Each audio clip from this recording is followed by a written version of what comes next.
Your last Letterman with the World War I and II bit. I have never heard more comics talk about a bit. And I heard that you put a lot of work into that. Goddamn right I did. But didn't he do the Hitler bit too? About it? Where No, Germany challenges the world. And then they fought the world again. Yeah, those are isn't Hitler a comedy killer though? Wouldn't that be one of those things? That No, you can't... kidding me? Well, Hitler's like, there's no comedy killer nowadays. You know what I mean? Not anymore. I feel like just the opposite. I feel like there's almost fake shock sometimes where it's like people, you know what I mean? So it's Right. like, that's almost like a comedy helper in some ways. Right. Not the way Norm did it. That was a different bit. But he had a great joke about like, I don't know if you guys are here. He goes, I got no problem with, North Korea. I never lay in bed. They try to scare you on the news, you know? He goes, but I never woke up like, North Korea. I hope they don't get me, you know? And like nobody really laughed, but did you hear Letterman like cackling in the background? And you realize it's just with Norm, it's all, you are being fucking played. When you think he's bombing, it's all a big setup to the fucking, in a year, he's going to have the perfect special ever. You might as well sit with Norm and just keep a smile on your face because you don't know where you are in the joke. There is one country that worries me, though. Not Iraq, not Iran, not North Korea. The only country that really worries me is the country of Germany. I don't know if you guys are history buffs or not, but...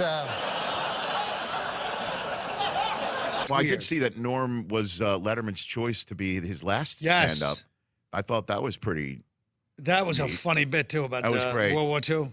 Well, which one? The funniest bit I thought of Norm's that he said was how your phones change everything now. Right. That is a picture. He's got one grainy picture of his great grandfather, like separating the hogs on the farm. Right. But now, because everybody's got a phone right now, somebody from years from now, here's 1 million pictures of my great grandfather doing Right. everything in their life. And Norm's face when he did his grandfather. That's right, he's just horrified that someone's taking his picture. Like, just looking like in shock, like, don't take my picture. Yeah. Oh, that was a great bit. I got a picture of my great-grandfather. The thing took 6 hours. Take your picture, and there's a picture of my great-grandfather, one. They only had, every guy had one picture back then. And it's just him like...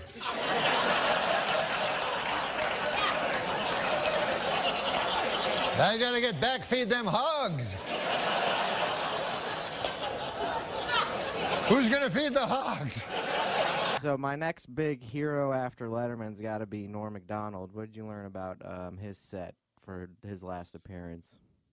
Well, that is hands down every single person that I talked to. I asked them what their favorite appearance is, and like no joke, Norm Macdonald was what everyone pointed to. And my editor kept saying, you got to cut this down. Like, it's just over and over again of people saying Norm's great. And I was like, no, it really was that good. Like, it has to be the longest part of the book. Nice. Now I'm really going to get the book.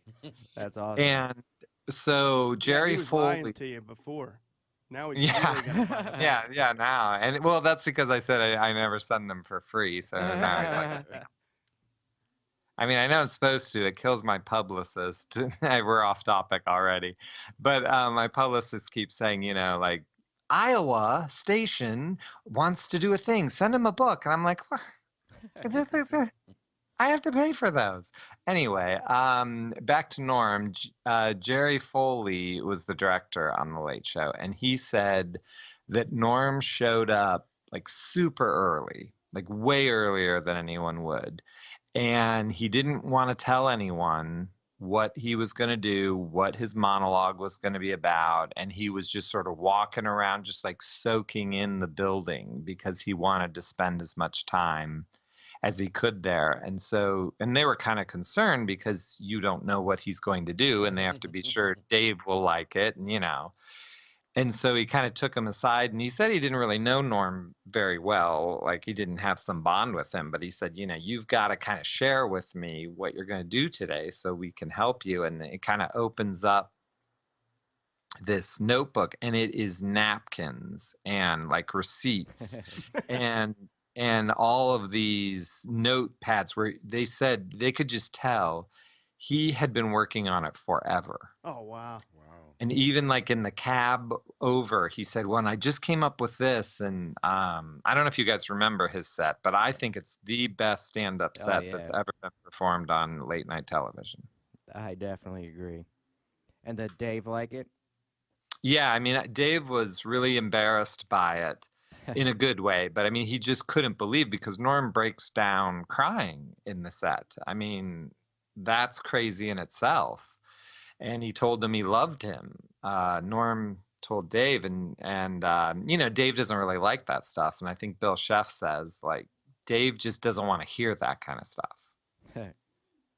But it's true. Yeah.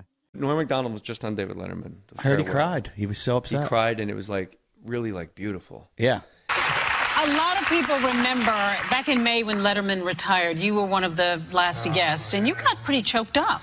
Well, it was a pretty emotional time, wasn't it? No, Letterman, I think Letterman, like, he was my hero, but I think he was everybody's hero. He changed the way people talk in America, and, you know, he really helped me when other people didn't like me. You did a poetic goodbye to David Letterman, did you not? Well, I did. This is what I did. I wanted to do stand-up because I did stand-up on his show 25 years ago. And so I did stand-up, and I did the best stand-up I could possibly do. And then I did a joke that I remember David Letterman doing when I was young. That's still remains my favorite joke. And then I got a little teary. I choked up I didn't realize I was going to choke up. And then I certainly didn't realize I was going to tell him I love him. I said, "I love you." He was emotional at saying goodbye to you on the show. At the time when, and like Conan suggests, I didn't know he was ill, so surprised. In thinking about that moment, he must have known a great deal about what his future was and how long it might have been. I always took it as an enormous compliment that my emotional situation had affected him. Right. But now, to be fair, this guy knew more than just I was leaving. Take me on a journey. Take me far away from this life. I'd leave it in a hurry. Let's run away before morning light. You. As I just like to say, I know that Mr. Letterman is not for the mawkish, and he has no truck for the sentimental, but if something is true, it is not sentimental, and I say in truth, I love you. Oh, my God. Very funny, Norm, and thank you. Thank you for everything. Thank you. And then it's about to go down. We're here to stay and run this town. Bring in the heat, bring in the energy. We're the queens of the festival, can't you see? We're the queens of the festival, here to rule the stage. Dropping beats and make your body engage. From sunrise to sunset, we're taking it all. We're the festival queens standing tall. Ooh, yeah, ooh. From dawn till dusk, we command the crowd's gaze. Every beat, every rhyme sets our souls ablaze. With swagger and style, we own this domain. In the realm of music, we reign supreme, no chain. Feel the rhythm pulsating through your veins. Our verses ignite, fire never wane. With each lyric we spit, each move we make, we carve our legacy, leaving jaws to quake. We're the queens of the festival, here to rule the stage. Dropping beats and make your body engage. From sunrise to sunset, we're taking it all. Festival queen standing tall. Ooh, I get it.